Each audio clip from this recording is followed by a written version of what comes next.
మనస్సాక్షిని కూడా అపవిత్రపరచగలిగినంత కెపాసిటీ పాపానికి ఉంటుంది. అందుకని దాని జోలికి వెళ్ళొద్దు అని అన్నాడు.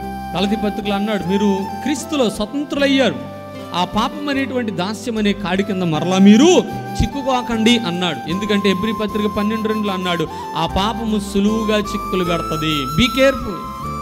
పదే పదే ఎన్నిసార్లు గద్దించినా మనం ఈ పాప జీవితాన్ని చిన్న అనుకుంటామండి. మనం చిన్న అనుకుంటాం. ఓక చూసేస్తారు కదా, సీరియల్ వెనకాల సీరియల్, సీరియల్ వెనకాల సీరియల్. ఒకనో రోజున మసకొత్తా ఉంటుంది.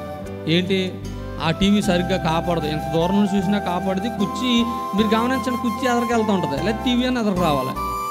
ఏ మామ ఎక్కడ కూర్చొని ఎదరికి వెళ్ళేవాడు బాగా కాపాడుతుంది. ఎందుకు కాపాడతలే? దానికి ఆశ చెప్పు, ఎందుకు కాపాడతలే? ఎందుకు వచ్చినాయి మసగా? ఆయన ఎట్టకుండా మసక వస్తుందా చెప్పండి? మనం చేసేదే మన నెత్తి మీదకి వస్తుంది ఎవరికైనా కూడా.